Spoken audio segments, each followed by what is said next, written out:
अस्सलाम वालेकुम। अबरार रशीद आपकी खिदमत में एक मरतबा फिर हाजिर है। और अगर अभी तक आपने मेरे चैनल को सब्सक्राइब नहीं किया तो इसे सब्सक्राइब कर लें। न्यूजीलैंड की खातून वजीर आजम का नाम तो आपने सुन रखा होगा। जी हाँ, जैसिंडा आर्डर्न। ये अक्सर अपनी अच्छी खसूसियात की वजह से खबरों में रहती हैं और ये उस वक्त मंजर आम पर आई या दुनिया ने इनका किरदार उस वक्त जाना जब गुज़श्ता साल न्यूजीलैंड में मुसलमानों का कत्लेआम किया गया। उसके बाद उन्होंने पूरे न्यूजीलैंड में शोक का ऐलान किया, मुसलमानों के दुख दर्द में शामिल हुई, जिसकी वजह से ना सिर्फ मुसलमानों बल्कि पूरी दुनिया के लोगों की हमदर्दियां समेटी।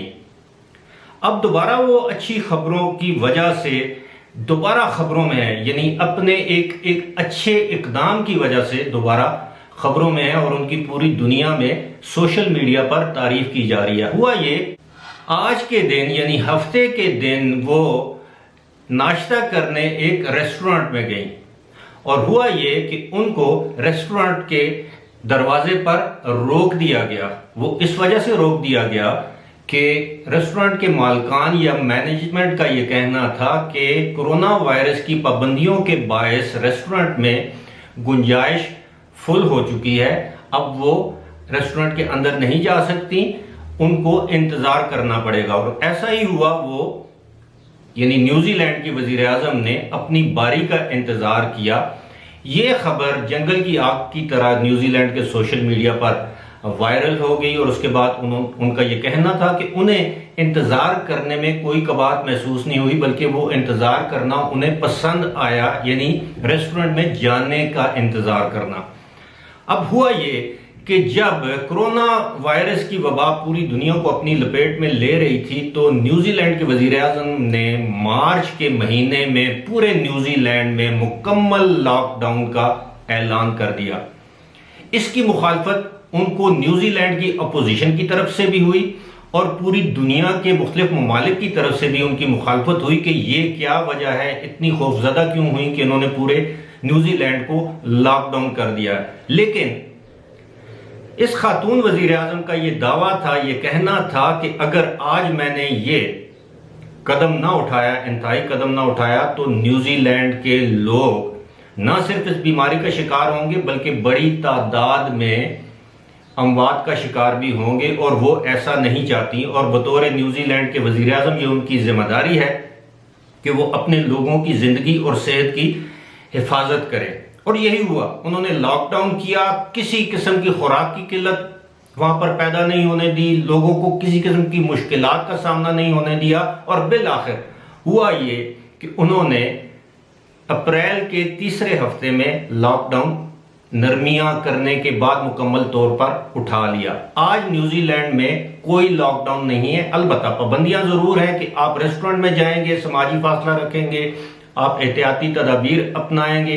और यही वजह है कि आज न्यूजीलैंड में गुज़श्ता 5 दिनों के दौरान सिर्फ कोरोना वायरस का एक केस सामने आया और अब तक न्यूजीलैंड में हैरानकुन हद तक कम हलाकतें हुई, यानी अब तक सिर्फ 21 अफराद कोरोना वायरस की वजह से मौत के मुंह में चले गए या मौत का शिकार हुए।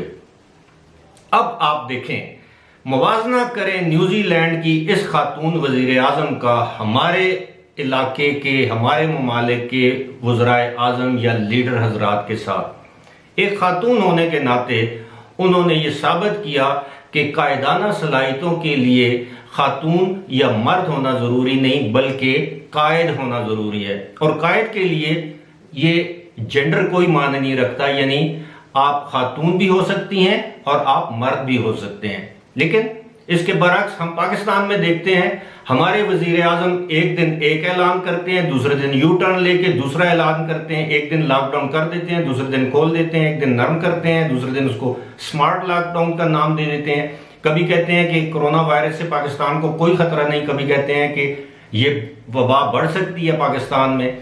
यानी कंफ्यूजन है हर तरफ। इससे साबित यह होता है कि किसी भी मुल्क को चलाने के लिए आपको एक ऐसे रहनुमा की जरूरत है जो अच्छे कदम उठाए और उन इकदामात पर साबित कदम रहे ताकि कौम उसकी तकलीद करे, ना कि वो कौम की तकलीफ करे। रहनुमा वो होता है जो रहनुमाई करे, रहनुमा फॉलोअर नहीं होता। Leaders can not be followers.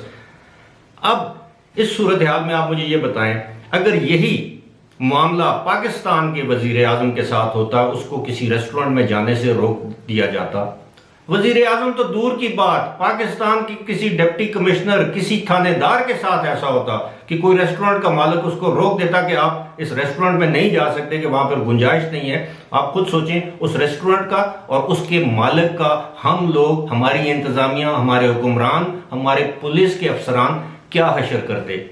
ये सोचने की बात है। इसीलिए हम देखते हैं कि इस तरह के ममालिक में ना सिर्फ तरक्की हुई बल्कि पायदार तरक्की हुई, जिससे अवाम को फायदा हुआ। वक्ती तौर पर बाजू का सख्त फैसले जो हैं वो लॉन्ग रन में, लॉन्ग टर्म में आपकी कौमों, आपके मुल्क और आपकी पूरी बरादरी की तकदीर संवार देते हैं। फिलहाल इसी के साथ मुझे दीजिए इजाजत। खुदा हाफिज।